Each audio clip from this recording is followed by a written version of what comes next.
Hey, good evening, everybody. Chris Hughes here, NC Prep. So we got a full house tonight, so I don't want to waste a lot of time and get some of these coaches in and out. And I know I sent there's a lot of invitations to coaches around the state that are trying to get in. Due to the limitations of this platform here at StreamYard, I can only get 10 on at a time. So I'm going to go ahead and get these guys in here to start the deal. Gentlemen, appreciate y'all coming on here Thursday night. We got a lot of news that came down the pipe from the North Carolina High School Athletics Association Board of Directors with the realignment and stuff that came out. And I know that coaches have been buzzing my phone all day, and as I know each and every one of your phones has been going as well. So we will try to get you guys heard. To those of you who are just tuning in, obviously the State Athletic Association released kind of in two parts. Last week, the fact that we're going back to 4 classifications, 25% evenly distanced with a few different factors in addition to the traditional ADMs. And then today, we got the conferences that came out. So, guys, we want to try to get your coaches out. If you're not the one speaking, maybe mute your mic so we can kind of cut down on some of the background noise. I know most of you guys have. I'm just going to kind of go with the old guy first. I hate to single you out, but Coach Stone, you're the elder of this bunch and used to be my boss as well. So I'm going to kind of give you the first shake at it if you want to share some thoughts on your thoughts of the realignment and maybe how you felt, maybe some changes you'd like to see. Well, it really worked out much better for us in Hickory. So selfishly, it's a good deal. But we're getting back into the same problem that caused us to go to split classifications. And I was talking to Coach Law a few minutes ago. Starting next fall, his school of 1,300 will have to beat Myers Park with almost 3,900 kids for a 4A state title. And something's a little strange about that. But when you and I were together in Fayetteville, we were 4A and we went to the state title game and we had everybody back and we moved down to 3A and that was not any easier. The other thing that I kind of like to say, since I've been around here since Division II playoffs started, this whole deal about playoffs being more inclusive. I've been part of a 2A championship that was not split and part of a big 3A that was split, and the community and the town loved them. It was great publicity for us all. Everybody, certainly felt like they were state champs. I didn't feel like having 8 of them was a big deal to me. I thought the state has grown so much and there's so many more high schools around here that that was probably a pretty good thing to go, and we'd kind of gotten used to it. But I know what's going on. They're trying to reduce travel right here a little bit, and I think everybody's a little on the edge because COVID has been so hard to deal with. So, we'll see what comes off of it. But I see a lot of schools challenging and trying to move down a little bit, especially the larger numbers of 3A will be okay. It's really just the 4A split that's so wide and ridiculous right now. Coach, one of the things that I'm an advocate of, and you and I spent that summer of 2007, which was one for the record books in terms of just insane heat in Fayetteville. But I've been an advocate for trying to get the season pushed back a week. So we did accomplish that.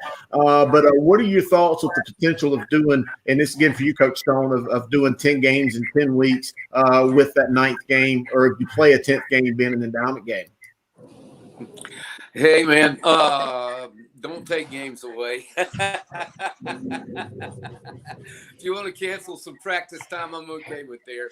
But we all love to coach games. Our kids love to play games. It's the way we grow the sport. So I don't shoot. I'm going to have some kids, and I know Coach Willard's got some kids that have just finished playing football, and they'll be here to play in February. Young people can do that. It's not that big a deal to me. I just when we were at Bird and Fayetteville, what we were able to do was Miss Warner gave us a football only class, and it was 5th period, so we could have everybody out there, and it allowed us to catch up and give a lot of instruction in a hurry. And so we were really able to build that program very quickly because she did that for us. So, kids don't get to play enough football.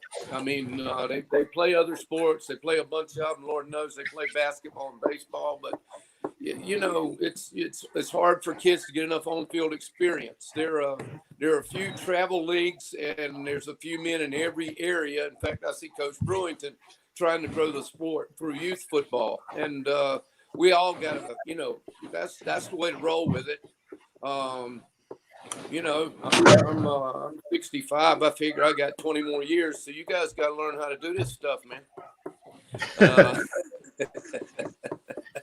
Well, Coach Willard, anyway, go ahead. Well, no, I was going to shift gears and kind of we'll go over to Coach Willard here in Forsyth County, because I know he's got some opinions about this as well. And Coach Willard, coming off back-to-back state championships, and you've been in the state as a coach about 20 years, and you came from a couple other states in the college ranks as well. Just thought we'd kind of get your thoughts on this, Coach. Well, I think at the end of the day, my biggest thought is that we're cheating kids, to be honest. I really feel that's the biggest problem. I think Coach Stone said something in the fact that the communities love it. You take away an experience from communities and schools and all that, and that's a disappointing thing. My biggest thing, what I'm saying is I agree with these basketball coaches that they say that they're the ones complaining, or the baseball or softball. I agree. I think their league should be split too. I think they should have more than 4 state titles or champions also. So, and from the coaches I talked to from basketball, baseball, softball, they didn't want us to go backwards. They kind of wanted us to move forward. And then you look at this realignment, and I talked with Coach Laws. I mean, that's just wrong. I don't care what anybody says. If you have more numbers to pick from, you're going to be a better program. Or over the long time, it just makes it too hard for someone like Shane every week, to try to compete with certain schools that have way more student body people to pick from. And that goes for all the sports, basketball, all of them. I think that's wrong for all sports. And that's what I want to get across, is I'm here to fight for all the sports, not just football. Hey, Shane, you are one of the smallest in the 4A ranks now in moving up. Just thought, and he brought up your program as well. Just kind of wanted to give you an opportunity to chime in here, being in the western part of the state, but still playing predominantly against city schools. Well, I mean, it's going to present a whole new challenge for us. We have been fortunate, and things have gone well for us football-wise, but our enrollment's just under 1,300 kids, and with us being 4A, we're being asked, or we're going to have to beat teams with over 3,500 students to win another state championship. And if that's what we got to do, that's what we got to do, and we're going to figure it out. But in particular, a game like football, the physical nature of the game, having 35 or 3,600 students to pull from compared to 1,300 means a lot.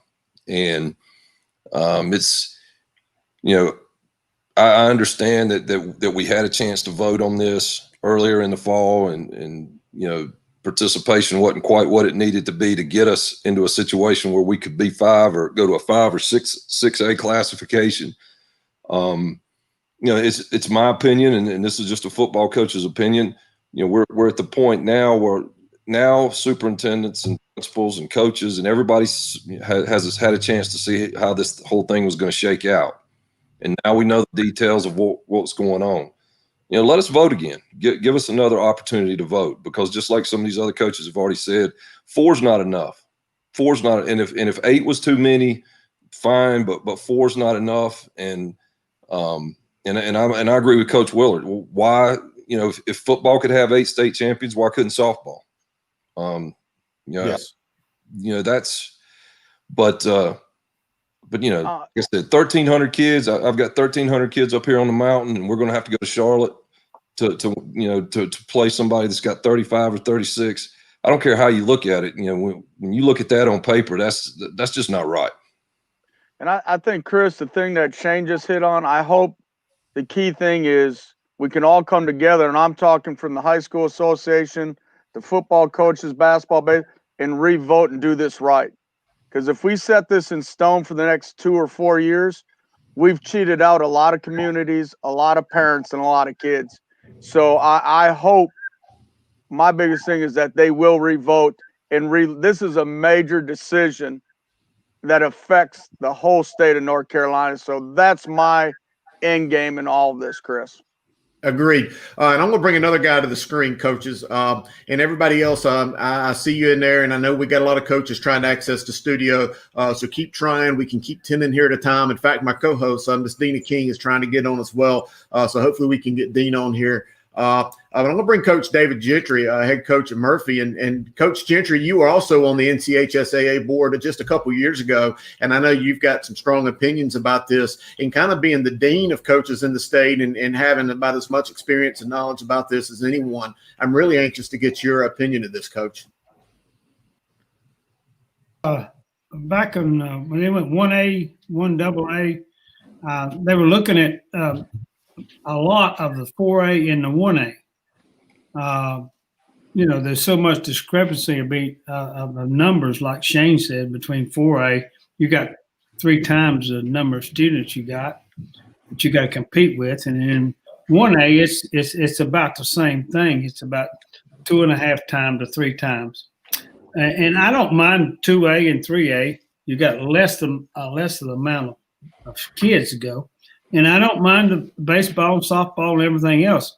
I just think we missed the boat there in the spring when our administrators didn't vote for let us have more than 4As.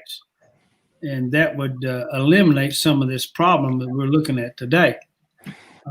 If we'd gone 5A, 6A, then it would have been then we could eliminate this. We wouldn't have to go 1A, 1A, AA. So it's about numbers is what it is. And all the coaches on here, I mean, Coach Willard and Coach Shane Law, it's about numbers. How many people have I got to compete with? And I don't know what ISP has to do with athletic ability, but I don't think it has much to do with it. I've looked at it. I've looked at that. I've been on the board, but I guarantee if I was on the board, that'd have been hard for me to swallow. But I just think that we need to do something to level the playing field. In football and basketball, and I understand, and I talked to some people, and I think the reason why they went football, Shane, was that you had to have 22 starters. If you got 22 starters on a team, and basketball has 5. And baseball has 9, and soccer and them have 11. And 11 is the most. It's easy for you to compete. It's easy for you to compete, even if you don't have probably the number. But I don't mind, Coach Willard, for us to go 1A, 1AA in all aspects. And that would be a fairer way to do it than what we're doing right now. Coach Gentry, I wanted to ask you this question because obviously you have served on the State Athletic Association board, and you've been in education and in administration for probably as long as many of us has been alive. More than probably you have been alive, yeah. So we obviously respect that knowledge you bring to the table. What do you think as someone who has been on this board, Coach, that a recourse can be? Is it as easy as a school putting forth a motion to vote on these bylaws again, or what recourse could be done to try to get some changes done to this? I don't know that. I've been on the board. That's once they put that December meeting and they go for it, it's almost impossible unless we get a big uprising and they'll re-meet and readjust. But it'd be hard for us. But we need to let our voice, heard, and say that we don't like this because, you go in other states, and I'm close to Tennessee and Georgia, and some of you might be close to South Carolina, but we live in a different world. 22 miles from us, it's a different world. Tennessee's already crowned 6 state championships in football, and Georgia's in the quarterfinals. And where are we? We're not even playing. And I don't know where it's political. I think it is political, but we need to get a hold of this state here. I'm getting off trend here, but I think we can make if we make a loud enough noise, we can be heard. And I'm glad you brought up the political part of it, Coach Gentry. Is this something that the state legislature or people from that side, is that the kind of noise that needs to be made, or is it just the body of coaches, the LEAs, the different school boards, et cetera? I think that would help. We had a chance in November to change the Democratic governor down there, and we didn't do it. And I think if we had done that, it'd been a little bit different story coming into what we're doing right now. Well, gentlemen, I want to kind of give a few of you other guys a chance to speak. I want to go down to Coach Privet because he was in the 1A championship this past year, and I'm very anxious to get some of the smaller schools' opinion because, kind of like the 4A has a huge disparity of numbers, the 1A is certainly a wide range from top to bottom. And Coach Privet, you've been around the state a long time, and you know what it's like to be at a much smaller school, as does Coach Gentry. I want to get your thoughts. Yeah, it's very much different for us down here with having smaller numbers to choose from. I hear guys talking about 3,500 and 1,300, but we have 200 in the school, and over at the early college, another 90 or 80 or so. So it's very difficult to pull teams. And when we consolidated in 2012, those first 3 or 4 years, I was back and forth. I'd be double A the first year. I think the first year we consolidated, I ran into Southwest Oslo, who went on to win the state championship. Then I went down to 1A the next year and lost to Pamlico. Then we went back double A and lost to Princeton. And then we've been small 1A ever since then. But just being on that line of going back and forth is difficult. And then having those numbers to choose from, and then with so many small schools right here in our area. You have KIPP 600 yards from us right across the street, and then Weldon right up the road. Next door to us, we have Roanoke Rapids, the only 2A school that's the closest to us. Southeast Halifax, Northwest Halifax, Rocky Mount Prep's in our conference, North Edgecombe, who we played in the Eastern State Championship too, make it to the state championship, who's in our conference. We're very much demographically, we're almost identical. You saw right up in the paper about the poverty level in both counties. So it's very difficult for us. And for us, the biggest thing we have to deal with, like they said, everyone's saying about the vote, not only this vote, but if you can go back a few years ago, many of the bigger schools, the 2As, 3As, and 4As don't get affected with the charters and things like that nature that we got affected with that when principals didn't vote and allowed them to play with us. So that hurts us too. Well, it hadn't really, I think football is coming around to some of the new charter schools that are getting good in football, but as far as basketball and baseball and other sports, I think a lot of the 1As suffer for the charters coming in and being able to pick up kids from all over the county. And that's what really hurts us is they can come in and, I mean, you're over in another county, 2 counties over, and you're picking up everyone from 4 or 5 counties in the area and can make a super team. And it's kind of hurt 1A a whole lot. Yeah, no, I agree with that. And I want to go from you, and I want to bring on Coach Lamont Robinson, who is at Webb High School in Oxford. And Coach, you've been at a few small schools. I know you were at South Granville, so you've been at some smaller schools, and you too have seen how the numbers can affect competition. And granted, when you was at South Granville, you guys were really good. But you know, you're at a part of the state where I think there's a lot of travel, and you know, the numbers and just the downward trend, and it seems like to be the population. I wanted to get your take on how this is affecting you guys, Coach. Yes, sir. You're absolutely right about being in an area that you can go between 1A and 3A. It was interesting when the first projections of realignment came out.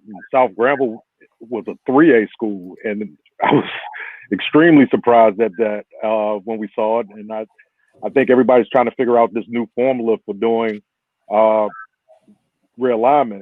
When they redid it, and then South Granville came back to 2A, it was like, okay, now where is everybody else going to go? Kind of being not too far from Durham, but then also, not far from Warren County. Like I said, you could kind of run the gambit there. One of the interesting schools that I saw that was in the conference that I never would have saw coming was Southern Durham being a part of that conference. And they put out that it was going to probably be a lot of split conferences. And I kind of figured we would have a split conference, but I never thought that Southern Durham would be a part of that conference now. No, I agree. And now I want to also bring on a couple 4A coaches, Coach Samick, Coach Brewington at Southview, and Coach Buck at Sanderson High School, because we've talked to some of the small school coaches. We've heard from Coach Gentry in the Far West, who's in a 1A, probably going up to 2A. And I know they're doing a consolidation with the school here in a couple of years. But you guys are in the 4A, and there's a huge swing of numbers from top to bottom in the 4A as well. And Coach Samick, since you're on the top row with me, I'll start with you, and then we'll kind of pass it over to Coach Brew and Coach Buck. But interested to get your take on this, Coach. Sure. Looking at what they're doing, and I understand what the formula, or I kind of understand the back or the thought process of the formula they're trying to do. But, I'm not going to talk about when I was at Rollsville, but when I was at Parkland, we were probably the worst 4A team in the state, a Title I school, didn't have any money, didn't have anything else. I would have jumped on board with it and said, hey, well, this may give us an opportunity to drop down and play. Well, my thing is this. If you're going to do what they're doing and to talk about equity, why do you have so many split conferences? That is totally,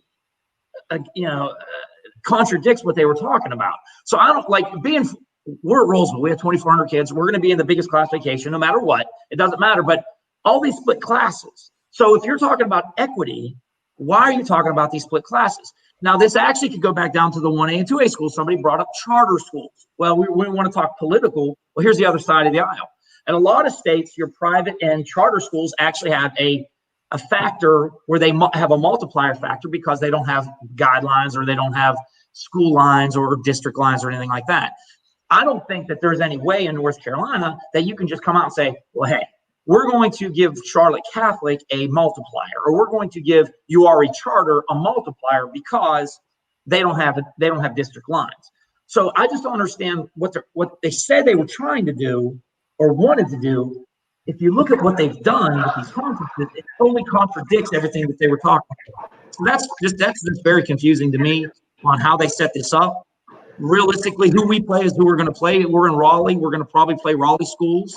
We have a couple of Johnson County schools and Durham County schools that border us, but it is what it is. But looking at what they did their first draft, it doesn't make any sense to me. Coach Brewington, we'll pass the baton to you. And not only your thoughts on the realignment, but also there's about 3 conferences there in that Fayetteville area within the Richmond, Fayetteville, Lee County, Harnett County that have some jumbled up teams. And there's really no rhyme or reason, it looks like, to the way some of these teams were put in this conference realignment. And I'm really anxious to get your take on this, Coach. Thank you so much. Well, I'll start backwards, and I'll start later and go backwards. But as far as our conferences, you figure right now the new conference that we were just placed in, it's Southview, 71st, Cape Fear, Douglas Byrd. Then we go Jack Britt, Grays Creek as the conferences, and then split. And I'm going off the top of my head. There you go. Great. So if you go down to conference, let's go down, Coach. Okay, there we go. Conference 23. So if you look at right now, and Coach, I kind of see what they did. Not that I agree with it, But if you look at it geographically, Jack Britt, Southview, and Grays Creek are all within 5 miles of each other. And then when you look at Purnell Sweat and Lumberton, those two Robinson County schools touch Cumberland County. And then you got 71st, Cape Fear, and Douglas Byrd.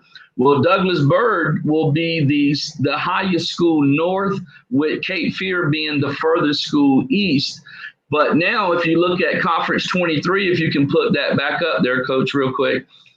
If you go look at the next conferences, you got Overhills and Pine Forest and E.E. Smith, who were and Terry Sanford, who were all previously in our conferences. And all of those are basically in the closer to Fort Bragg, and they're closer to the Harnett County area. So if you look at our particular conferences, we're not even playing traditional schools that we would normally play. So we have 2 split conferences. And I realized when it came to our conferences, if they tried to group all the 3A schools, you would have 9 teams, which would eliminate the endowment game. And then if you did the 4A schools, you would have a total of 8. So, and then you go down to Hope County, Pinecrest, and Richmond, where Lumberton and those guys came from. I just think they did it geographically. And that's why they have all of these 3A all of these split conferences. But going back to what Shane said, and as well as Samick, every year, every football coach in the state of North Carolina, every coach in the United States, they just want a chance. They sell their team on working hard in the weight room. They sell their teams on keeping their grades up and being eligible. And I think for any high school coach, any community, any team, you just want to feel like every year you have an equitable chance. Now, and that's year in and year out. I think, we've played Richmond County before. We've played them tight before. We've played several of these teams that are much larger than we are before. But year in and year out, when you're having to play 2 or 3 kids both ways and they're able to, 2 platoon, eventually it catches up with you. And if you're doing that, each round of the playoffs, back to Shane's point, it's really going to catch up with you. And, I don't believe there's anything wrong at all with split classifications when it comes to the state championships, because when you think about it from the bigger aspect of saving the sport of football and growing the sport of football, the more teams that have an opportunity to play to the last week of the year, a chance to play on one of those college campuses, a chance to compete for a ring, the more schools that you have that's going to keep our numbers up. But, I think you're going to see I think you're going to see your bottom line affected with only 4 classifications. And now what you're going to run into is you're going to start seeing kids transfer. You're going to start seeing kids jumping ship. You're going to start seeing kids want to get to, and it's very hard. It's very hard to keep kids in your particular program when somebody's winning all the time. You might not lose quantity, but you will lose those quality kids out of your program if they're trying to jump ship and go to a contender. And you see it in the NBA, that's become sensationalized of these super teams. And, it just kind of goes back to that point. Well, if you got a team, and I don't know what the criteria is going to be to get inside of the playoffs, but if you got a team, like a Cape Fear who's winning every year, kids are going to start matriculating over there because that's going to be their way to get into the playoffs, especially if your team doesn't get in the playoffs 2 or 3 years. So, the rich will get richer. But for teams like Southview, we're going to compete. We're going to work hard. We try to keep our kids, as competitive as possible. And when we get into the playoffs, it is what it is. But I just see the after effects of this type of classification. So that's my take. Thank you so much. Rodney, I appreciate that and absolutely respect your opinion because, as you know, you've been at some different schools as well, and you've been on that ground, and you've seen this play out firsthand. And also, I'm going to go over here to Coach Jeremy Buck at Sanderson High School, kind of wrapping up these 4A coaches that we've got online right now. And coaches, I know you got some guys still trying to get on. So as some of these guys begin to drop off, we'll be able to shift in some new coaches to add to the discussion. But by all means, if you still got some things you want to say, guys, you can stick around. But Coach Buck, we'll kind of throw it to you and get your point. You're muted, Coach. Appreciate it.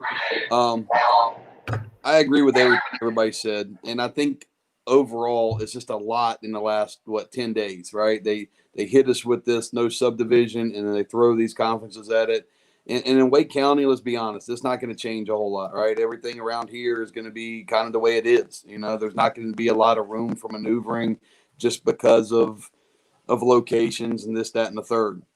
But to hit us with reclassification and drop into subdivision, and then a week later, at the 3A, 4A splits and the 1A, 2A splits, and the disparity between the enrollments and the ADMs, and we don't know what these formulas are and these calculations are, and I think that's part of where our issue comes, right? The same thing happens for Max Preps ratings, that nobody knows what the heck's going on with that. So it feels like everything is so behind closed doors, and we don't know what's going on. And like Coach Brew just said, we know what we've got, right? We know when we go in August or February or whatever it is, that if we have a shot or not to really compete for a conference title and get into the playoffs and really sell our kids.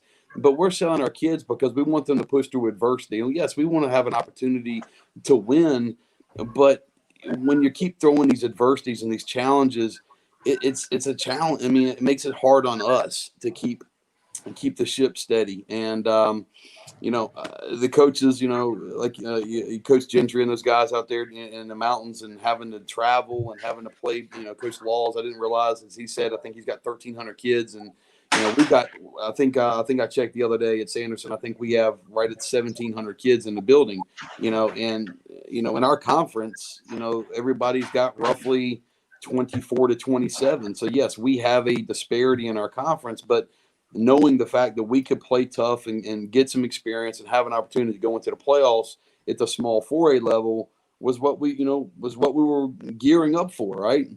That's why we weren't trying to complain about it and this, that, and the other. We just were going to put the ball down, and all these coaches on there, we just want to spot the ball and play. We do, okay? But we want to have an opportunity to be able to play against the most competitive situation, and for equity's been a big word that people have thrown out, and it's not equitable. It's not equitable, and to say that these ISP numbers and trying to figure all this other stuff out to make things equitable, but you have these split conferences, how's that also going to play into the conference, to how you qualify for the state championships, right?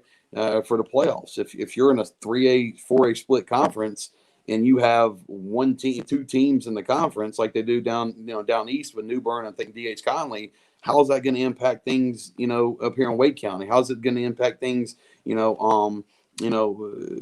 other areas in Fayetteville? What I do like, and some people might disagree, I like how they went ahead and said these teams are in the East, these teams are in the West. I think, the numbers were a little bit off. I think there's more teams technically in the East every single year, but they're in, there you go, than there are in the West. But I think that helps. I think that, that line with where's Greensboro going to be? Where is the line going to be? Greensboro, Winston-Salem? What's Richmond County going to do? How's it going to maneuver? I think by doing that, I think that was the best thing that's come out of this.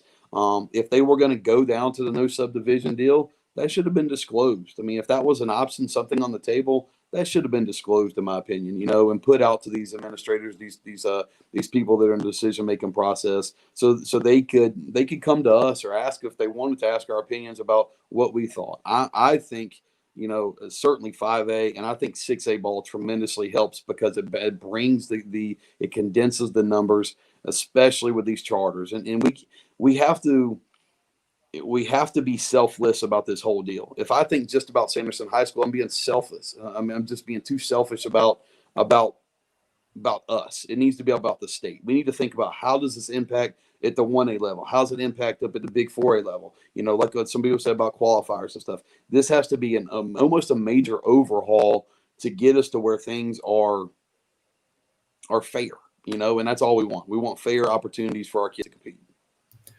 Thanks, Coach Buck. I appreciate that. And I like the fact that you brought up the selfishness and the selflessness and doing what's right for the state versus necessarily your school. So high marks and kudos for me just for bringing up that point, because I do agree with you there. Guys, I do want to welcome in my co-host. She was finally able to make it due to the 10-person restriction we've got here to the room. But guys, we got Dina King on board, and obviously we all know Dina and appreciate the work she does around the state. But Dina, you finally was able to make it in, and good to have you. Thank you. Just want to point out, kind of like what Coach said about the East-West. I know that's a big topic every year because you got those teams in the middle of the state that they could play West in one year and East in the other.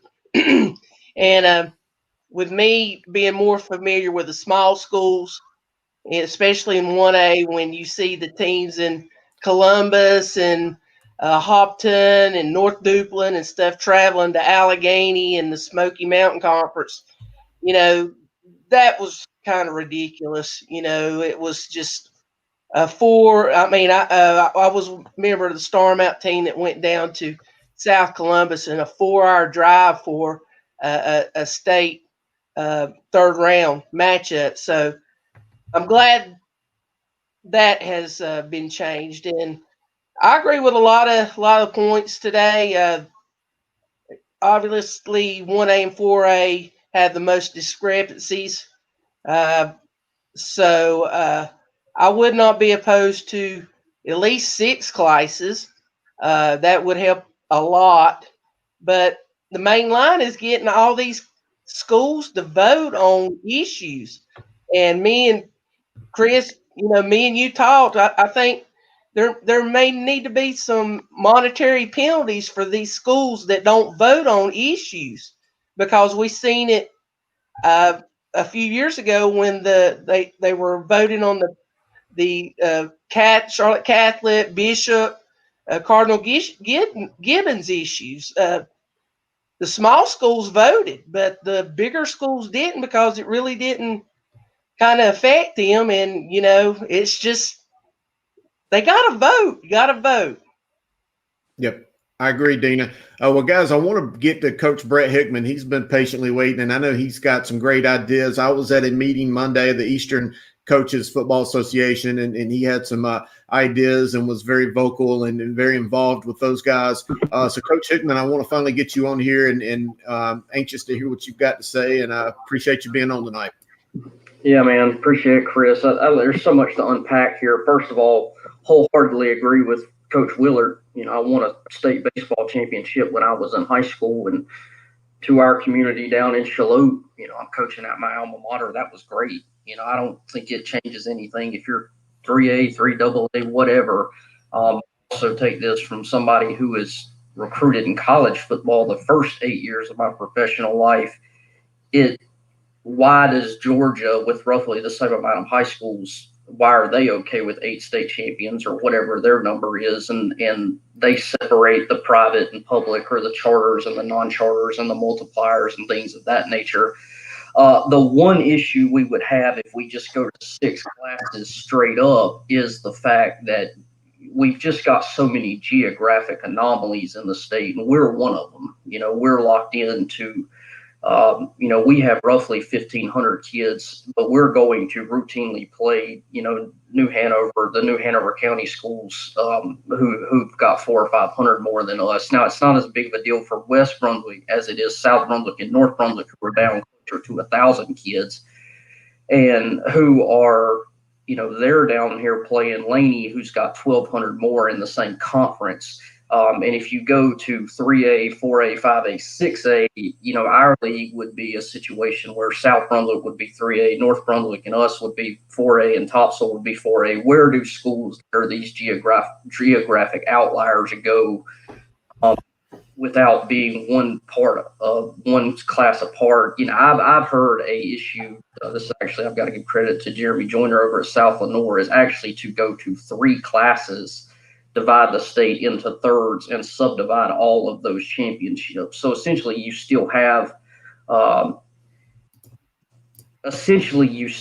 6 state championships, but you should be able to eliminate quote unquote split conferences if you only go down to 1A, 2A, and 3A. And so you're able to keep the geographic balance, but you still get what we all need, and that's more fair and equitable opportunity for everybody else. But you still have to keep this state in mind for the West Brunswicks, the Curritucks, and the First Flights, who must play in a split league. there's advantages. It's like, I mean, I listened to guys in Raleigh today, and no offense to any of you, or Winston-Salem or Greensboro, Charlotte, hey, I don't like our conference. Well, you got to go 25 minutes. You know, I don't think our travel's bad until I was talking to our basketball coach today. We drive to Topsail, you know, which is 60 miles or so.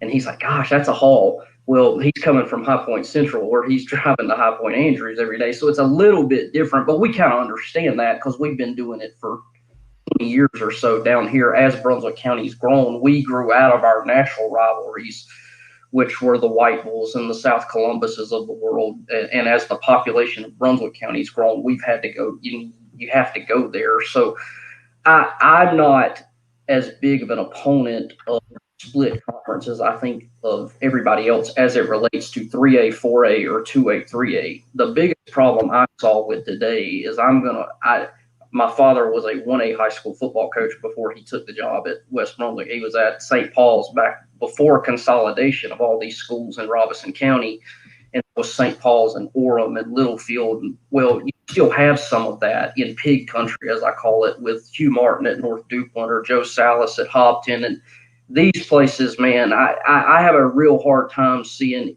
North Duplin with 300 kids having to go play in what is the best 2A football league in the state of North Carolina, with, or at least Eastern North Carolina, with Wallace Rose Hill, Clinton, East Duplin. I don't think that's fair and equitable under any circumstance. And yes, they're closer for those two, but like Lakewood and Union, who have been in that league with Hopton and East and North Duplin, they are now driving to Robeson County to play St. Paul's and Red Springs. And I think Union has 350 in their ADMs, and St. Paul's now has 1,000.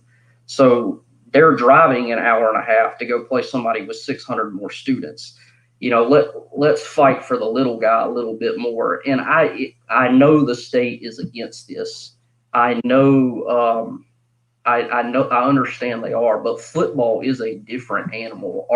Why should we be that adverse to having some football only conferences for these tiny 1A schools where travel is not a factor on Friday night? I understand 4 p.m. tennis match and loss of instruction time, but why are we against the fact that 1A should play 1As in football to take care of those guys? I think to me, that's the whole thing that I saw today. I just did not like the fact that, the league with North Duplin and Union and Lakewood. And guys, I mean, I'm more familiar with that. I'm sure there's some issues with that out in the West. And, even when you get into South Side, Chocowinity, and North Side and those areas, let's make this stuff as fair and equitable as we can for the small schools. And then, I mean, again, I listened to Coach Laws. Coach Laws has, I think he said 1,300. We have 1,475. But West Brunswick is a benefit of being 3A because Wake County and Durham County and Cumberland County are in the east, as opposed to all he has in the west with major school classifications is Forsyth and Mecklenburg.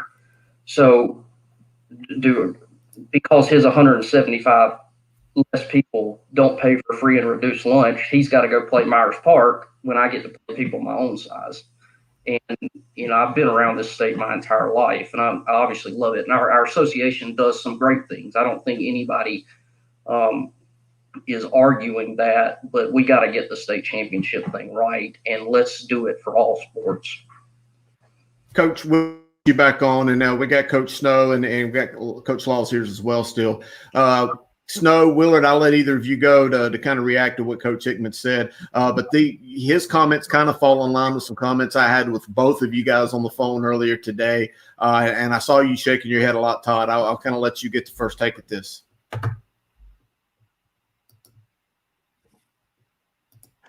You just killed Adrian on that right there by letting me go first. So, everybody in Football Nation knows Snow can't believe you just did that. But you know that too, Shane.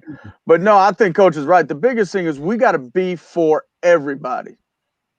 And, honestly, it affects East a little bit, but we're fine. We play big 4A football and all. I'm not fighting necessarily for East or South. I'm fighting for high school athletics in North Carolina. And my biggest thing is I see people say, well, they got a hard job. Okay, first of all, just like football coaches, that's what they signed up for. Okay. Second of all, there's a lot of other states in the United States that this ain't an issue. So there's a lot of plans out there that we could follow. The thing is, one of the coaches hit on, why is everything so secretive? Why is everything so secretive of what they're doing and when they vote? And, you know, I really think things need to be more transparent. And at the end of the day, I see some of the comments here. I think Dina was right, where maybe some of these principals need to be held accountable that didn't vote. You know, coaches had we would be there to vote for this stuff. But once again, we're not in control, and maybe it needs to be known what schools and principals didn't vote on stuff. Yeah, no, I agree. I agree totally. And let me bring the other guys back on here as well. Let's get Coach Snow, because he's obviously been waiting and trying a long time to get on. So, Coach, have at it. I'm very anxious to get your take and just kind of get your part, because like a lot of us, you've been around a long time and you've seen the state from different counties, small school, mountain school, city school. So you've got a lot to bring to the table as well. Well, I've heard a lot of people talk, and first of all, I appreciate everybody putting input. I think that's a big. I think I wrote it down. You know, there are problems, and we need to find solutions. You know, when a coach comes and tells me, "Hey, coach, this ain't working," well, great, I appreciate that.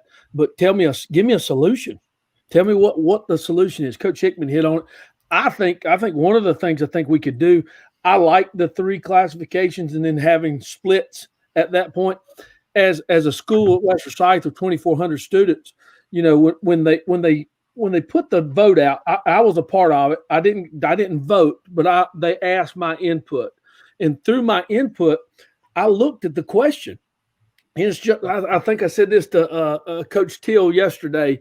You know, if a coach comes to me and says, "Hey, let's run inside veer," and then that's all they say, and they don't tell me how to do it, what to do, what each person's going to do, and why this is good for us and why this is not good for us, then we're not going to do it. So the question was pretty vague, and it basically said, you know, we want to go to 5 classifications, and there were some things in there. You know, we voted yes, but the question we thought was, where are we going to be? You know, what kind of conference are we going to be in? Are they going to make us play in a 5A conference, which basically for our size, there's not as many of those people around. So then that was the problem. I think if you had hey, this is what it's going to look like, this is the way it's going to be, then I think you'd have more people willing to jump on the bandwagon and go. You know, I don't like writing people blank checks and signing my name, because then you can make it out what you want to make it out, and I don't have I have a problem with that. I've been at the 2A, 1A level. I've been in the mountains. I've been in the city. I don't know if you call Clemens a city, but I've been. The village. Excuse me, it's not a city. So we've been to all those places, and you know what? I understand the 1A levels. I understand the 2A levels and the fight that they fight. You know, I was at Watauga, and you look at Watauga and the times we had there. Oh, I mean, if we were in the same dilemma today, it would not happen. We couldn't do it. I mean, I love the times we had. We wouldn't have had those experiences for those kids, you know. And I think we just got we got to give them some solutions. And then I think what we got to do is, as a group, you know, everybody's a little excited right now, but I think you got to take that momentum, and we got to put the rubber to the road, and we got to get together, and we got to say, we're not all going to agree. But I think overall, we got to say, here's what we need to do, and let's go do it. And then, hey, last time I checked, you know, power in the people, you know, when people get together and start doing it, I think it's a positive. So, you know, right now we need to go. Hey, guys, I want to welcome another good buddy of mine, Coach Scott Chadwick, just finally was able to get on. And I know some others are still trying, because I'm getting messages here that people are trying to log in. So as guys drop off, by all means, coaches, there's probably about 20 of you that keep messaging me. So try to hop on the link. But Coach Scott Chadwick, you're at the biggest school in North Carolina. So obviously you're at the far end of the spectrum. But I know you've been at some different schools. You've been in the 3A. You've won a championship in Maryland at a smaller school and a big school. So just thought we'd get your perspective in this tonight, man. Welcome to the show. Thanks. Appreciate you guys, and interesting to hear everybody's perspectives. I don't mind necessarily the split conferences. I grew up in Maryland where we were, a part of a split conference. My biggest thing that I kind of wish we had gotten a better idea today is, how does this affect the playoffs? Since I've been in North Carolina, we've had playoffs where your overall record, you had your conference, then your overall record. Then I've been in situations where we have now where it's, your conference and then your max preps ranking. And then I believe there's been times in other sports, not football, but other sports where, you have the predetermined brackets. And I say all this because knowing how the playoffs are going to work has a very big impact on how I'm going to schedule my non-conference. And, I found out today, my conference has one less team in it. So I have to schedule one more non-conference game than I have in the past. And I would really like to know, what the playoff procedure is before I go schedule my non-conference games. I mean, if you're going to tell me that, we're just going to strictly do it by overall record, well, maybe I'm not going to schedule Mallard Creek and, Trinity Christian out of Texas like I would have had this fall. But if you're telling me that max preps is going to be a part of it and strength of schedule is going to be a part of it, okay. But now looking at, what they're telling us that this might not be finalized till, March or April, whatever it is, if that's when they're going to tell us how they're going to do the playoffs, that makes scheduling really tough. We were talking about it today, and our non-conference schedule is usually done by now for next year. And I haven't even started that. So, I would like to have had a better idea, of how these split conferences are going to impact the playoffs. I don't like, a number one seed for the 4A and a number one seed for the 3A in each conference. I think if you finish first, you get the 1. If you finish second, you get a 2. It doesn't matter if you're a 3A or a 4A. And I think that should have been addressed as well today. No, I agree, Coach. I really do. And some other questions, just as we got the group in here, because I know that everybody has had a chance to finally get their initial point in.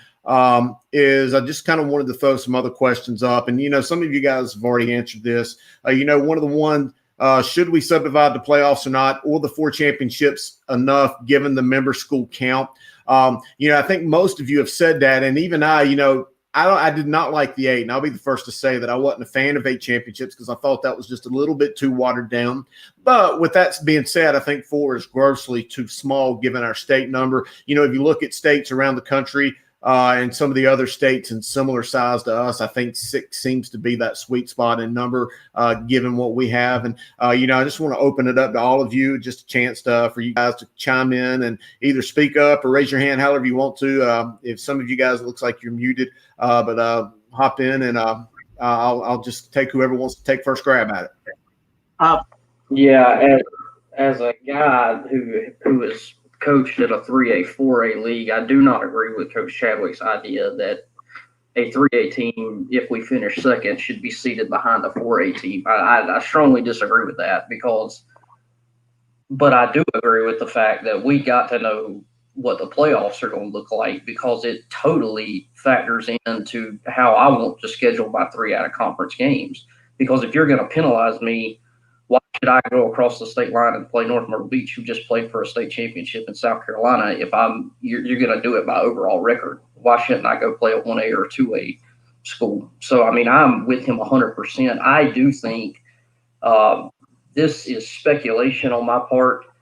I think you're going to see a playoff system that is divided geographically in a sense where it's going to be I know they did the pod system. I don't think it's going to be like that, but I think you're going to get in a situation where they're trying to reduce travel, where you're going to divide the East in four different sectionals. And I don't mind that, but once again, we're kind of on our own little island. I don't think anybody in Charlotte is too interested in playing Charlotte playoffs every year, or Raleigh, as the case may be. But we got to get an idea on how they're going to do these playoffs very quickly, because it determines everything that you do in the month of August and September. And then we see Coach Donnie Kiefer, who all of you know, and he's probably coached against all of you at some point in his career, has done amazing things, 2 championships, turned a struggling program around already in Charleston. And you see his comment there at the bottom that South Carolina has 5 championships with half the number of schools that we've got here in Tar Heel State. So obviously Coach Kiefer makes a great point and has been around. Coach Samick, I saw you had kind of raised your hand and you wanted to make a comment, so I'll give you the floor. Sure, and this goes back to the split conference thing. Okay, before the realignment from what we're in right now, we had 11 split conferences from 1A through 4A. Okay, these new conferences, there are now 33 split conferences. I believe I counted today, and they're talking about playoff seeding. And I'm with Coach Chadwick. If there's 2 4A schools in a split 4A, 3A conference, and they win, and they don't win the conference, they shouldn't get the number 1 seed. We had a problem with this a couple years ago with South Caldwell, I believe. Small 4A coaches, please help me out here. They finished 2-9. They beat McDowell and lost to Watauga and St. Stephen's and all, and then they ended up getting like a first round bye. So they have to first round bye in a home game. And a home game, that is correct. At South, and they were 2-9, I think, is their overall record. So they went to the playoffs 2-8. There has to be something else, especially with the amount of split conferences that you have now. We've tripled our split conferences is what we've done. And so how's that going to affect playoff seeding? Because now I'm hearing playoff seeding is going to be like Conference A plays Conference C and Conference B plays Conference D at this level. So that's kind of like something they do in South Carolina, I do believe. In other states, they do that as well. But I'm just curious about that. And Coach Hickman, I totally get what you're saying, but yeah, from your standpoint, but like from our standpoint, like Coach Chadwick and myself and the 4A schools, Coach Snow, okay, if you're in a split 4A, 3A conference or a 3A, 2A conference and you're a 3A school and you finish second to a 2A, you should get a number 2 seed. You shouldn't get a number 1 seed just because you're the best higher level team in that conference. That's just what I'm thinking. But like I said, we've tripled split conferences. That's what we've done. If you go back and look, we've gone from 11 to 33. And back to what I was saying again, they want equity. This is why they came up with all this, the formulas and whatnot. Whenever you have split conferences, there goes your equity. That kind of destroys the equity. Like ask Union Pines if they feel that just ask them about their new conference. Tell me what they say. And that's just about what I was thinking about. Yeah, Union Pine, Southern League, both of them are going to be in there in the buzzsaw. We got a couple new faces in here. Coach Mark Holcomb has just joined us, head coach at Oak Grove High School. Coach, I know you're one of the smartest guys in the room now, so we'll get your thoughts on all this because you've sent me a few text messages, so I know you've got some opinions. He can't even cut his mic on. Are you there, Coach? That's Davidson County. Yeah, he can't even cut his mic on. You can call him the smartest. You might have to, if you're doing this from an iPhone, you may need to back out and try to come back in. That seems to be the way the system rolls. You may have to go all the way out and come back in. I see you, Mr. Smarty. Nope. No, you're good. Get out. All right. Hey, we've got a few of you guys that's kind of hung around all day. We still got Dina here. If you've got any things, Coach Hickman, or you got another one?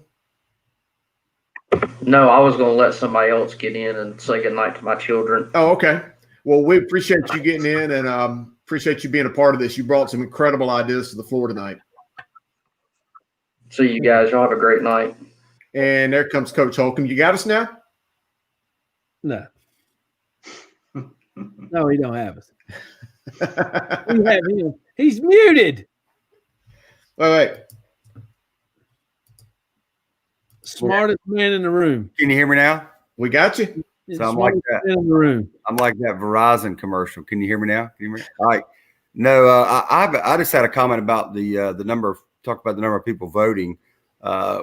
Charter schools were limited at 100 schools prior to, don't want to get into politics, but prior to a couple years ago, and now the cap's off those. So the charter schools, I mean, that's the elephant in the room. They're not gonna vote against their own their own, and there's enough of those people in there to make sure that either they don't vote or they vote against it. Because, why would you vote against your own interest? And if you do a multiplier, then you're going to be you're going to be moved up in classification, which is, I think that's the big issue that people aren't talking about right now. Not enough people voted for the classifications. And I think that's kind of where they're steering things back to. They want us to do more classifications. So it's almost like they're kind of forcing our hand. When I was at North, we were 1,400 kids and playing in a big conference in Winston. And then, the only time we were ever able to really compete in the playoffs is when we went down to, the split 4A, and because that was going to be a tough thing for us. And now we're back up. We're going to be 3A now at Oak Grove. So we're growing. So 3A is not as big of a discrepancy, but I've been in those situations where you're taking a 1,400 kids to play a school that has 2,800. And like Coach Samick was talking about a while ago, we played TC Roberson 2 years in a row at TC Roberson, who was 3-8 or 2-8. I'm not sure exactly what they were. And, we finished second or third in our conference, and they beat one team in their conference, and they're a home seed. So I think there's a lot of issues that are out there that probably need to be discussed in terms of that. But like you said, there's so many options. I agree with, if you're going to split classifications, or if you're going to split up state championships, why not do it across the board? Why not do it for basketball? Why not do it for softball? Everything. I don't think the expense is that much. I agree. I brought Coach Privet back on. Coach Privet, I know you've got some thoughts on the charter schools as well, being a small 1A up in the northeastern part of the state. I wanted to see if you could give us your thoughts. Yeah, like Coach is saying, they needed to be split up as well. Like I said, it doesn't affect the bigger schools as much as it does us, and it doesn't affect football at this point, not in our area, but I can see sometimes basketball and baseball or some other sports. Like one coach said earlier, it's the quality player that those schools get. But then also you get new charters that come into your conference. And for us, they're non-football playing, but they're taking up a spot, which leads us to have to go out and get non-conference games. And for us, I tried my best to, looking at the playoff formula, you look at trying to schedule, for us, we try to schedule a lot of 2A schools close to us. Roanoke Rapids is next door to us. I'll go back to my hometown, Hertford, and we've played last year, and Burt T when they were still 2A. And if they were using the right the formula that they used to use, where the strength of your opponent mattered, that's one reason I scheduled those games. And then you turn around in another year, you're using the match preps formula. You don't know how to schedule your games, and then you're at some point you have to schedule bigger schools because you got teams in your conference taking up space, but they're non-football playing schools. So I'd rather they just go to their own conference. It's no big knock against charters, but it makes a difference in the area that we're in. It affects us a lot. No, I totally agree. And we've got a few other coaches. Coach Kennedy Tinsley, who has now been able to join the team. I'll bring everybody back on screen so you can say hello to him. But Coach Tinsley, new head coach at Malley Creek. But Coach, you've been at Southeast Guilford, so you've obviously been around the state as well. First, welcome here to the show. Appreciate you making some time. I know it's hard getting on with all the coaches on here, but we would love to hear your point and just kind of see where you stand. Man, Chris, appreciate you having me on, man. Glad to see everybody. I missed maybe part of the discussion and what everybody's been talking about, but obviously with the realignment, I think it's a huge deal. I've always been curious about the model in which they choose, and I'm always curious about, and I'm kind of ignorant of, the rest of the states in the rest of our nation. As far as what's the format for other states to kind of divide high schools so that it's not only competitive but fair. I do see a lot of things that I feel like were unfair for certain schools. And the biggest thing was just the discrepancy between the school sizes and some of the divisions that teams were left in. I thought it really gave some schools and teams from the bat, put them at a really, really unfair disadvantage. So that's kind of my thoughts on it, man. That was it. Well, Coach Chadwick, I'm going to bring you on. You've coached in both Georgia, I believe, and Maryland, and you're familiar with some of the other schools and states in the country. Kind of explain to Coach Tinsley maybe your point of view on how you've seen at least the other states you've worked at do their realignments. Well, both of those states it's strictly off of, what your student population numbers are. What I like about both of those states is that it's done every 2 years instead of every 4. I don't like being locked into something, for a 4-year period. I think so much changes year to year that, I think it's really important that, we do this not, over 4 years. And, as it is now, we've been told that, some of the conferences that have been put together, there's going to be schools added to them at some point in the next 4 years. So, I wish they would kind of take a look at it more than, every 4 years and, and kind of back to the discussion about the state, championships and, 4 or 8, whatever it is. I like, what Coach Hickman said about giving, more teams an opportunity to compete. And, and I know nobody wants to get into is it, this for football, or, is it fair for football to do it and not the other sports? And I know we want to say the politically correct thing, but let's be honest, football funds, a lot of what goes on, in the state, and funds a lot of the other sports. So if any sport should be handled differently, then I think it should be football, because, football is the one that generates, the most money. And there's a lot of things that go on in the state that, football probably funds.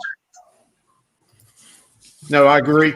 We got a few more guys back to the room as well. I want to bring up both of those points, Coach Chadwick, and we got Coach Russell Stone back and Coach Nate Connor, who's very tied in to the Football Coaches Association.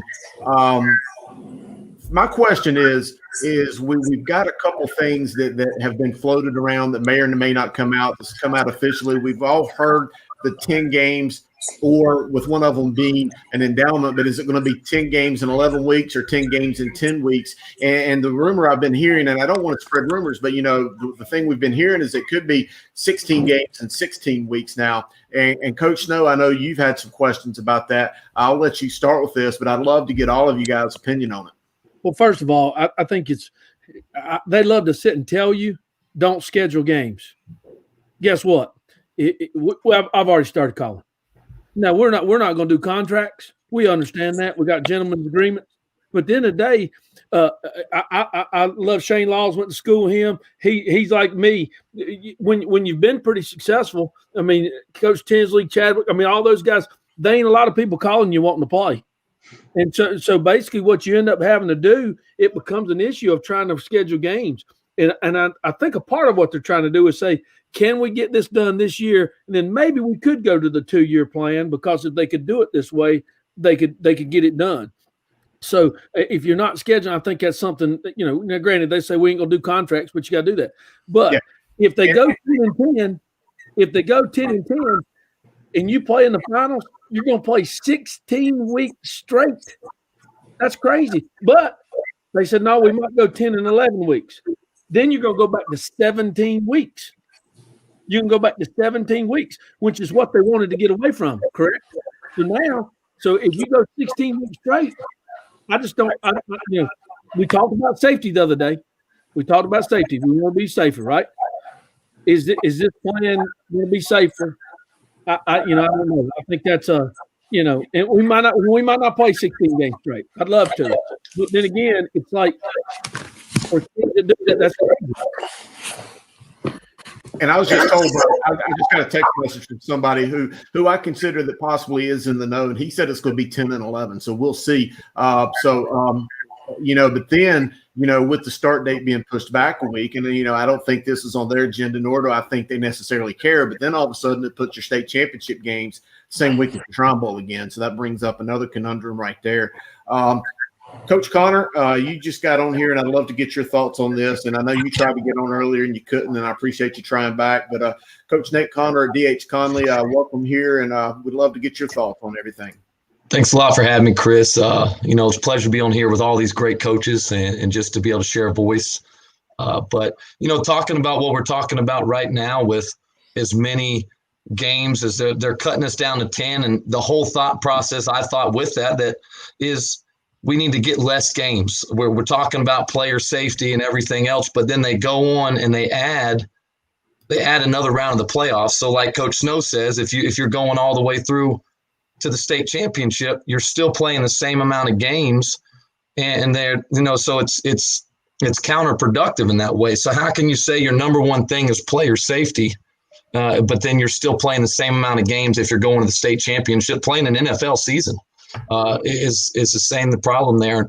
I think with all of this, I've been able to listen to all of it, and with the realignment and everything, and is the people we keep hearing that not everybody is voting, but we don't know who's not voting.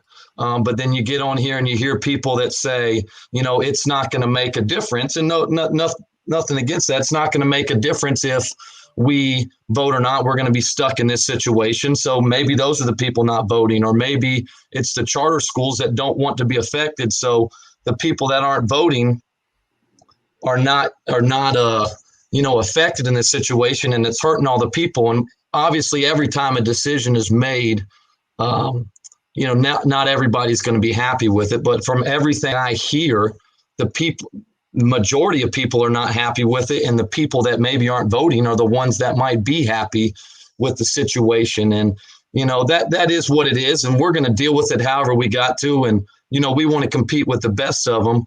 And I think the main thing is we as coaches, I think all across the state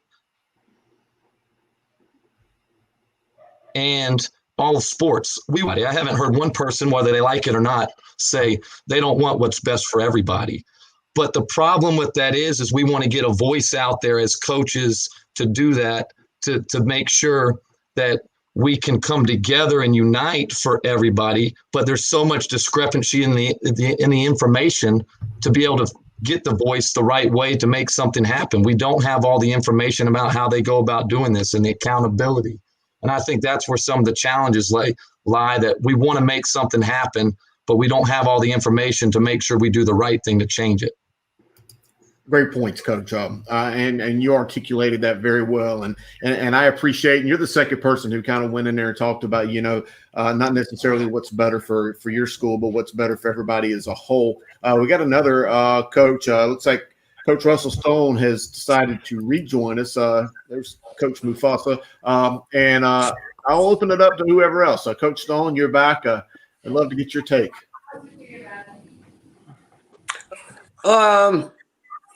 Fellas, I hate to tell you this, but North Carolina's a basketball state, and they will always promote basketball a little more than football here. It's the Dean Smith effect. I hate to tell you all that, but that's been rooted in our state association since the very beginning. We had come a long way in the middle of my career, and I've seen us go backwards a little bit the last couple of years. I think what we think of as football coaches is considered less and less. Part of the reason is administrators used to come from football coaches. You'd have a guy do his 28 years, and then he'd get to be a principal for 4 to build up his retirement. And that's the way North Carolina high school football was kind of built. It was just the way it was. Brett Hipping was on earlier. His dad Yogi can tell you all about it for sure. So you just got a completely different mindset running the association. In the beginning, it was all about getting as many kids playing. It was really inclusive. I'll be frank with you. Y'all won't believe this, but my first year coaching, you only had to be in attendance 60% of the days to be there and pass 3 out of 6 classes. And that was because of the agricultural background in North Carolina. North Carolina has always kind of been a fight between the old and the new as more and more people move here from other parts of the United States. There's been change. And we're probably going to go through some more as North Carolina grows. I drove through Clemens the other day. My gosh, I've been gone from there since 2004. They're putting houses where there didn't used to be places. I don't know how they're getting them in there. They're everywhere. So there are parts of the state that are growing so fast. And then you have the rural areas that are just the complete opposite. Things are at a crawl like they were in 1959. South Robinson High School is where I grew up. It's from Roland High School. Shoot, they closed that thing down and made kids drive 25 minutes to get to the next school closest. So there's been a lot of big changes in education, and I think we're going through one right now. You young guys really gotta stake your claim in this. Adrian's done a good job with it. He and Shane over the years for this generation of coaches. I know Coach Bailey from Scotland's been in on it too, working real hard. But right now we're stuck in a situation where we really have to. You gotta go to the board, guys. You gotta have voices on the board. We had a bunch of coaches on there a couple of years ago, and now they've kind of passed through the time stage. So, that's where it all happens. It's the NCHSAA board, and we as football coaches, we can have a say, and they might listen to us. But depending on the makeup of that board, they're gonna probably not take us quite as seriously some years as others. Again, I've only been doing it 42 years, so I probably don't know what I'm talking about. But that's just my experience here. So anyway, I remember when they changed alignments, we had a big coaches meeting, and they said, "Hey, what's going on here?" And let's adopt the West Virginia version. And I said, West Virginia, South Carolina's got a great program, but as a state, we didn't want to do what South Carolina was doing. You remember that, Deanna? It's when they first thought about all of this, because early 90s, all of a sudden schools had grown, and 1200 was having to play 2500. So that's when they split us into A and double A. I tell you, I'm sure there's going to be a lot of adjustment to this, and that's going to be up to some administrators, and again, people on the board. We in Hickory, we've been going to McDowell and Watauga, and we drive by 10 high schools that we could be playing instead. There are just so many in this area. And then again, I worked at South Robinson High, and we had to drive 2.5 hours to get to about every game in Brunswick County because they were in our conference. And I know Shane's probably got some thoughts about that with kind of where they're ending up now. Whenever you have this realignment, there are going to be winners and losers, and that's just the way it is. And hopefully the next 4 years will be your turn to have something good happen to you. What do you think, guys? Y'all been watching this a while. Those of you who have been around with me, it's just the way it is. You can't please everybody, it's just, my goodness, I don't know how to put it any plainer. It is political on a different nature. And there's only so much control we as football coaches have over it unless we're sitting on the board. Well, and you bring that up, Russell, and you bring the political aspect of it. And, David Gentry, who's also been around a little bit longer than you, Coach, he kind of alluded to the fact that, it might be a deal where you have to get the legislature involved. And I've had this conversation with some other guys today. And I'm not trying to throw stones at the NCHSAA. I mean, we're all appreciative of what they do. But and I know I'm probably walking on thin ice by saying this, but we've started to see these changes in the last decade when they kind of moved away from the UNC system and became their own private entity, and that seems to be when we started to see a lot of things change. And I had a lot of coaches bring that up to me today as well. And if any of you just want to throw anything out to that effect. Yeah, it's lonely at the top, and bottom line, they got to make decisions. All of us make decisions on Friday nights in front of a lot of people that are scrutinized, and they've made some decisions that are scrutinized, and we are the people at this point. So we have to do a good job of trying to help navigate it the best we can to help ultimately one group of people, and it's the kids. That's really what we want to try to do. So, like I said, we make decisions and we get, hey, it's going to be put in the paper tomorrow morning about it. They've made decisions. It's been put in the paper, and we're part of it. So it's one of those things where I think we look at it and we got to try to adjust it. Again, I think it comes back to there's problems. We got to try to find some solutions the best we can to try to help our kids and our schools. I know a lot of people have mentioned this. They talk about, everybody, and I think you do have to think about everybody. But ultimately, everybody here is the head coach of something. They also got to look out for their school. I mean, that is their job. That's our job. It's like my guys, the D-line coach, he's going to look out his D lineman. That's what he's supposed to do. We're going to look after our schools the best we can. Now, granted, I'm not going to say, hey, we're going to be in this one little pod with like 5 schools and we're going to go play. That's not going to happen. We understand that. But you do have to take care of your school too and try to see. But ultimately, they're in leadership. It's lonely there. They got to do what they got to do. But it also is something that we can do to try to help out, try to navigate it the best we can. Agree. Luke Little, Laney High School, just finally able to get back on here. Coach, I know you've been trying all night to get on here, and I appreciate your effort. Very anxious to hear what's going on in Wilmington, and you've been in the East and the West and in the middle, so you've seen the state from a lot of vantage points, and your dad was a longtime coach too, so I'm certainly anxious to get your thoughts. Yeah, going back to what Deanna was talking about a while ago, I think that's 6 years at Whiteville. We were put in the West 5 of those years. So we made those trips to Mountain Heritage, and we went to Black Mountain Owen one year, and we've been everywhere. But, can you hear me? Yeah, we got you, Coach. Okay. My biggest thing is kind of what Coach Hickman hit on. If the state's in a hard kind of between a rock and a hard place. If we went 5 classifications where we're at right now, just our conference alone would range from 3A to 5A. The closest 4A schools from Wilmington is Greenville. We'd be going 2 hours just to get close to another 4A school. As far as Brunswick County to 3. Well, I think we lost Coach there. I think we lost Coach Little. He's making some good points too. So hopefully he can get back on.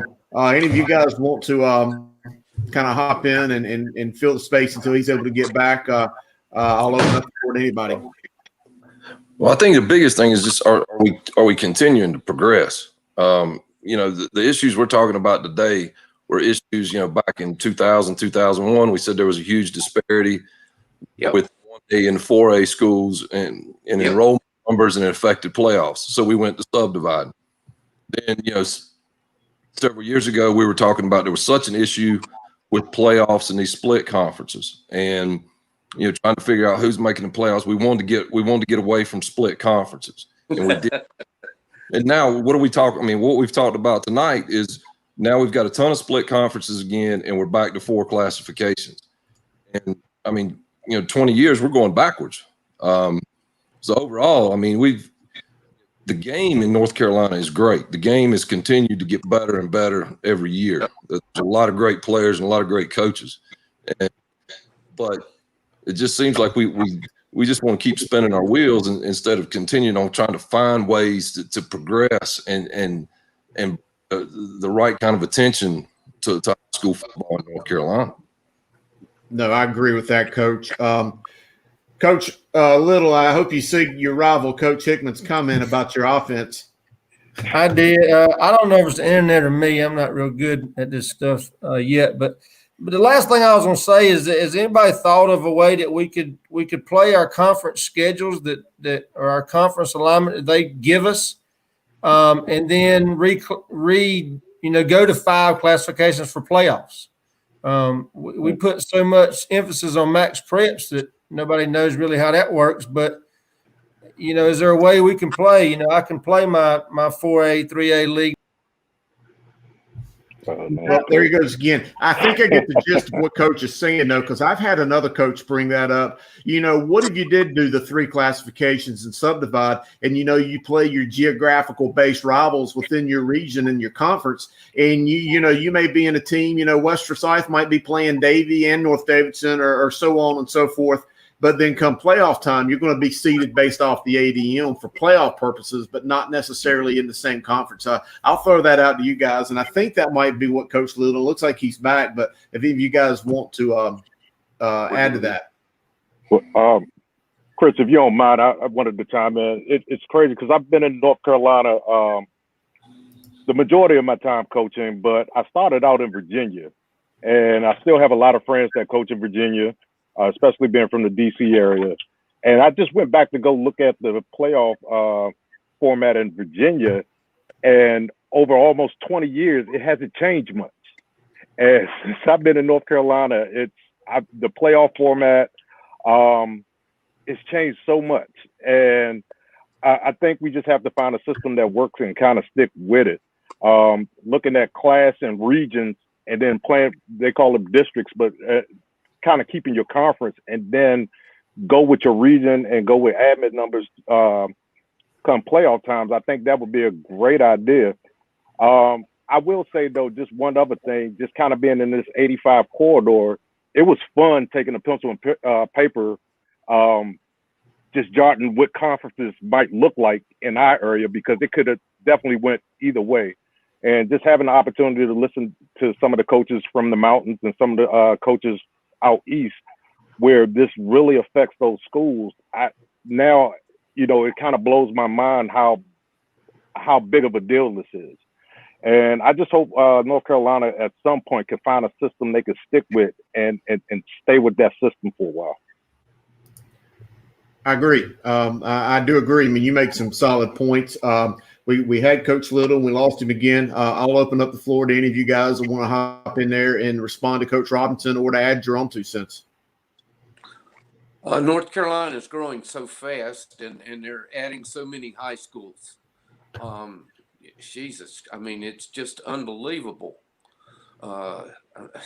It's going crazy around Charlotte and Raleigh, and that growth is more than, unless you're part of it. Or part of a big system. I don't think you quite understand.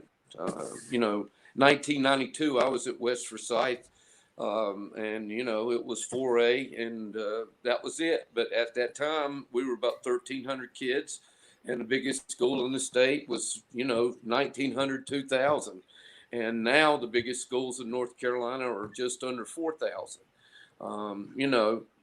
Meanwhile, West Forsyth's probably over 2,000 now consistently, even with them opening Reagan. That has caused the upheaval in all this. It's been state growth. I think that's the reason there have been so many changes in the system. But really, to me, in my lifetime, there's been 3. There's been the regular way, and like I told you, that we did Division 1 and 2. For a while, and since then we've done subdivided playoffs that Shane was talking about earlier. I think we had a great system. I think the only problem was we needed to play the state title games in smaller venues. Probably lessen the price and get a lot more people in the place. As far as I'm concerned, that's probably costing us a lot of money right there. But I haven't really been in an administrative end of it. I just wanted to coach. My mom, God bless her, wanted me to be a principal. Y'all can imagine that, can't you?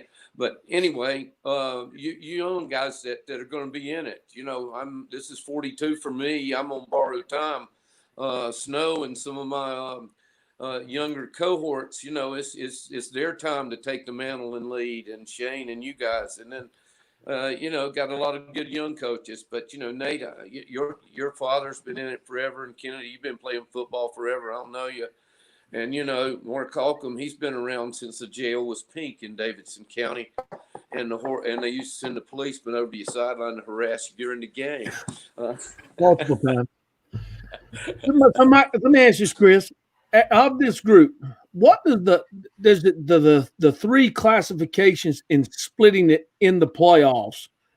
What does that we just talked about it here. I just listened to some of these guys and they're talking about their areas, and I talk about like down east and some of those places. That just seems right to me, because now, again, when we talked about it in the beginning, we struggled about what conference we would be in, and we were large. How does that? Now you will be able to play who you want to near you, and then when you go to playoffs, you're going to be able to go where you want to. You're going to be at your size. To me, does that not sound? That just sounds right to me. Does that? Am I crazy? I'm going to see what people think. That's strength of schedule there, baby. Yeah. No, I totally agree. I think you're absolutely right. Go ahead, Coach. Go ahead. Go ahead, Mark. I maybe this is the civics teacher in me, but I think what we're going to have to change. The first thing we're going to have to change is the amendment process takes 3/4 of a vote.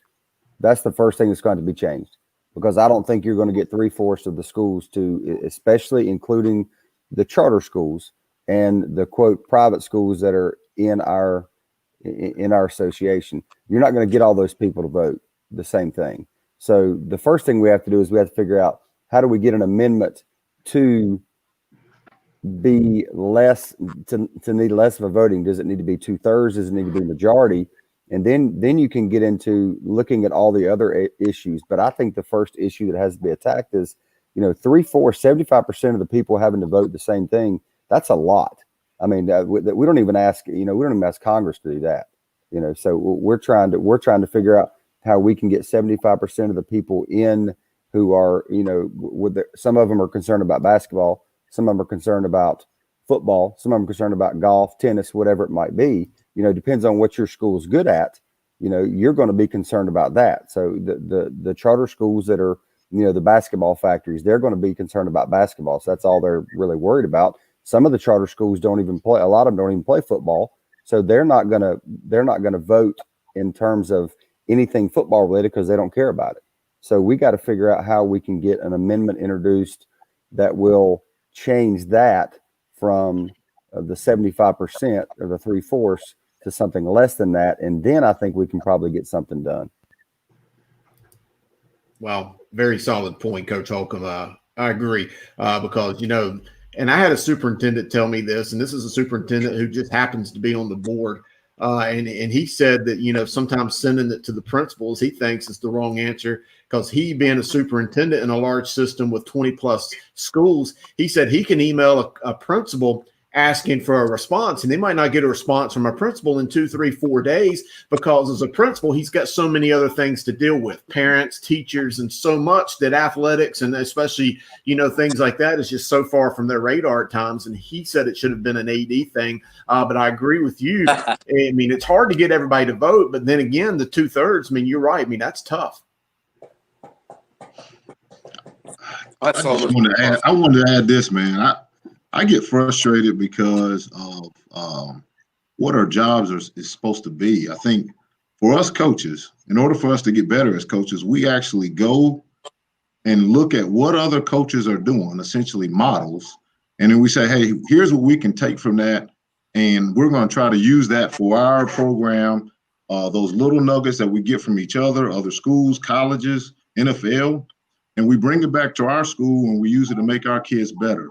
And I think every job should be like that. I think principals should do that. I think athletic directors should do that. And so the goal of the athletic director is, I want the best athletics program for my school, right? He should go, just like we go, and look at other models and say, hey, here's the ways of that other schools have really good programs. Do they build it around a football program? Do they build it around the success of the other coaches, yada, yada? And then I think states should do that. It should. What is the difference? I think the state of North Carolina, they should go and look at other models. And that's what I'm saying I'm ignorant of. If Coach Robinson is saying, hey, here's what Virginia's been doing, and they've never changed it, right? This works. I'm sure they got some small schools around some big schools. They got the same issue. I think every state probably has that issue, but I'm sure that there's some states that's doing a really great job at providing a great experience for their kids. Now, how do you define that? Is it academics? Is it amount of kids that go to colleges and universities? Do they have the support of the colleges and universities? Like, what does it look like? And then I would like to say, you bring that back and say, hey, here's our plan. Here's what we're basing it off of. We went and saw Virginia. We saw Florida. We saw South Carolina, right? Because the South Carolina model, it is a whole lot of emphasis on football, right? They are building their athletics around football. That's the model.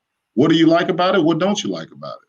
Right? It seems to me that the schools, maybe it's less school, so maybe it doesn't match North Carolina, right? So then what schools do have the same? I think that thought process, I don't understand why it's not used for every job. You know, it seems like as far as coaching, teaching, sometimes that's the thought, but as we go up the ladder, it's kind of like, hey, we're going to do our own thing versus looking and saying, hey, what can we learn from others? And then let's bring that back to the table to have a great product, you know? So that's what frustrates me, man. I don't know the answer. I don't even know if there is an answer. I think whatever we come up with, there's going to be some negatives, but certainly I don't see the drive to be the best. That's, you know, yeah, they're going to tell us now, hey, coaches, you got to be, you're going to hold us accountable, right? For the kids. And they'll say that it's for the kids. But are we doing that across the board? I don't know. Russell? Snow, tell them if it all depends on that guy that sits behind the principal's desk where we've worked. And I know maybe Mecklenburg puts a lot more on ADs, but in all honesty, principals are given their schools like a ship, and they're to put their own stamp on it. And the superintendents give them that freedom to try to form their own school and get their people in there. That's why so many people like us leave and have to go some other place, because a new principal moves in and he wants or she wants to bring in a principal that they have known and are very comfortable with.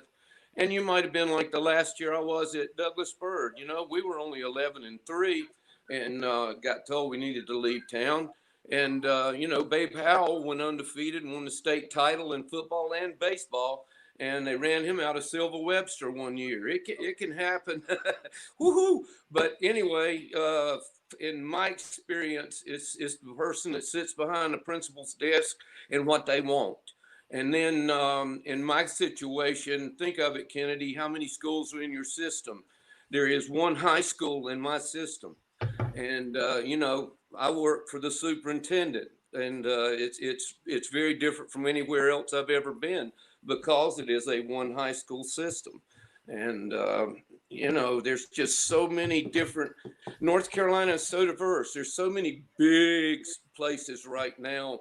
But then again, there's schools that are closing up with less than 400 kids and trying to play football and do those kinds of things. But charter schools are kicking into funds and you know, of course, they're really getting to be, like you said, like the private schools, a basketball factory. And right now, you know, somebody will probably take the lead like IMG and try to get things like that going in different parts of the state. But right now, in my experience, is the principal. And in my case, it's the superintendent, whoever's running that plant. And it would be great if things were the way they were. We'd like for them to be, and nobody would come in one day and say, we'd like to go in another direction. And you say, well, daggum, I mean, we're winning. We're doing pretty dang good. What direction do you want to go in? There's only one way to go. But anyway, that's it. The person behind the principal's desk is to make that call. Ultimately, the superintendent or the school board can't fire you in North Carolina without the principal's permission. I mean, that's North Carolina school law, and I won't tell you why I know that law, but I do. And anyway, fellas, you guys have hit on some big points. But again, it's the voice of the person that sits on the board that can sit there when that group of 13 meets and present what is best for our state for football. I mean, you know, and how it can fit in with other sports. You know, the one thing you did say, Kennedy, I mean, I want every sport of any high school I represent, I want everything about it to be first class. I want my kids to go there, you know. That's a key point to me when I see a coach or a teacher and they won't bring their kid to school where they work. you know, they don't believe in that school enough to bring their kids in to get an education. And to me, it's teaching all these children and trying to handle them like they're our own. They're our own kids when they're with us, you know? And all of you feel that way. If not, you go get a job and actually make some money and get on with your life. But, you know, that's the bottom line is making a program that those kids will enjoy and it'll enhance. All those things are ideal. But up here where I'm working now, Hickory's been playing football since 1923. And this place up here is unusual. Deanna knows what I'm talking about in Starmount, and the community still comes to the football games in places like this. People 60, 70, even 80 years old, they come to your basketball and your football games. It's it kind of surprised me a little bit because I've been in Fayetteville for a long time, and that's certainly not the case there. So anyway, you guys, I guess we got to go to the NCHSAA board meetings and try to vote for people with football backgrounds to get a bunch of those on there. And that's about the only way you're going to get the real movement that everybody is seeking right now. You know, it's North Carolina is one of those states that's caught in the Southern conundrum. People want to grow, and to grow, you have to get a lot more folks to come to your area. But they also want the things to say exactly how they've always been. I got my cut here. I want to keep it. And you know, every school, every area, every town goes through that at one time or another. Now, where you are as a coach when that area is going through it, that's going to kind of determine your success. But I'll be frank with you. I've had people call me in the office and tell me that if I didn't win so many, I could keep rocking and rolling. So as far as I'm concerned, I want to work for a guy like that. I want it to be that important to that principal. You know, I got the job here, and the superintendent said, you know, Coach, if this thing doesn't work out, this probably won't be good for me. And I said, well, Dr. Adele, I take it I have your full support then. And I have had it, and it's been a great experience. And in about 2 months, you're going to see a very much improved program here. So God bless. If we could just play the game and get away from this kind of crap, I think we'd all be happier. So I've you know, it's great to see people like Deanna and Mark, and you know, we've stared at each other across these places for a long time, and you know, Chris Hughes will always be the guy that I made play Tika's pedigree 1-on-1. Well, Dina, I see you've got your hand up. I'd certainly like to get your thoughts. You kind of been quiet out here. I agree with Coach Tinsley and Coach Robinson. What would hurt taking the idea from Virginia, because geographically they're kind of like North Carolina. They have a very in the southwestern part of Virginia. They're very remote, kind of like our mountains, Western North Carolina. And so I don't understand why we can't look at other solutions from other states. If Virginia's did that for years, you know, why can't we kind of look at that and get some new ideas? So it's just I agree. crazy. And look at the comment that my friend Nate Wimberly over at WBTV put. Coach Tinsley has hit the right on the head. Look at states around you and learn. Stop spitballing the situation and get a plan that works. It shouldn't be this hard, period. Very smart man, Nate Wimberly. I appreciate his input. Guys, we're running really long. We're at about 1 hour and 45 minutes, so I definitely want to cut this short here eventually. But I want to give any of you other guys just a chance to say anything. You've been incredible tonight. I appreciate all the input, and just wanted to throw it out there. Coach Holcomb, I see you got your hand up. Yeah, I guess the next question is, you know, I'm not, you know, where I'm at 3A wise, my conference is not a bad conference with the realignment and all that stuff. I do have an issue, obviously, with the playoffs being just, you know, 4, and you know, there's a lot of thought and discussion with that. But I guess My question would be, where do we need to go? How do we need to attack this from, and I don't, attack is not the right word, I guess, but, how do we need to address these issues with us, that are coming up? Do we need to, are these things we need to go to the board with? Because obviously we can't ask for amendments to be, discussed because they just finished their meeting. So it won't be put on there till again next year to talk about, and by next year we'll already be 1 year into a 4-year realignment, is what it looks like now. So I guess the question is, we've had a lot of great discussions tonight and a lot of great points. What's the next step? I mean, what do we need to do? Yeah, very, very, very good point. Any response to that? Any thoughts? Any recourse? Any ideas? We've only been working on this about 40 years, if it makes y'all feel any better. I had an opportunity to just look at the association's appeal process with this. So I've already put in my mind that there are going to be changes. So we just have to wait for the changes to come after people have their say. And, just, I guess being a military guy, sometimes you just have to hurry up and wait on situations. So. Yep. Good point. Coach Connor, it looked like you wanted to make a comment. Well, Chris, the only thing I want to say was, look, after hearing everybody speak, you can tell there's a ton of intelligent people that have great ideas. And, you just hope that as we get to make something change and that we have the right people to help make those decisions that are really invested in this thing, not looking at from the outside with separate agendas, but people that have everything invested in this for everybody, because there's a lot of intelligent people that can really help with this.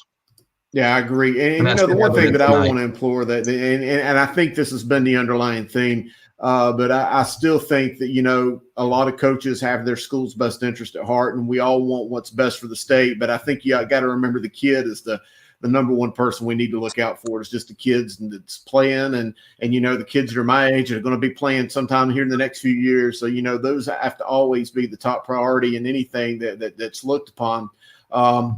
Dean, I always try to give you the final word, but if anybody else wants to hop in there before we close up shop, here's your chance. Just want to, Coach Stone, I've known him for a long time. So, Coach Stone, looky here. Yeah, I used to write in the margins, and I'd go all over. See here. That's a lot of work. I know. So I got it done. Several of your buddies are probably on that cover. So I got Weatherman here with me now. He says he's yeah. But I've enjoyed hearing all the ideas and everything, and I think that's one of the biggest issues is getting everybody together to talk from the top to the bottom. Administrators, coaches. I know with the pandemic this year has been really hard and limited. People actually getting together and meet and stuff. So hopefully this is going to change and people will get together and have some new ideas and hopefully for the betterment of the kids. That's all it is. It's all about the kids. I agree. Well, guys, I appreciate it. We're going to go ahead and wrap this up for tonight. I'm going to play the music to end the broadcast and get us out here. Any of you guys want to stick around after the music plays and we'll chat a little bit longer, that's fine. I'll be here. I'm always good for talking football and sports, but I just want to thank each of you for your time coming on here. Coach Holcomb, I see your message. I'll get that for you when we get off of here. And appreciate all the support for Dina and myself here at NC Preps and all the guys that help us out. And if we can do anything for you, you know how to get in touch with us. And just, I think Dina in our hearts, again, for the kids, and we just want what's best for the state. I'm not out here trying to make enemies or trying to make people mad, but sometimes you do have to grease things up and shake some trees to make something happen. And I feel like that's what we're trying to do. But for Dina, myself, everybody that was a part of it, all the coaches, we appreciate you tonight. I'm going to play the music and end the show, but if you guys want to stick around, we'll be here too. But y'all have Russell. Thank you have anything? Everybody. Thanks, buddy. We'll be around. Appreciate y'all. Come on.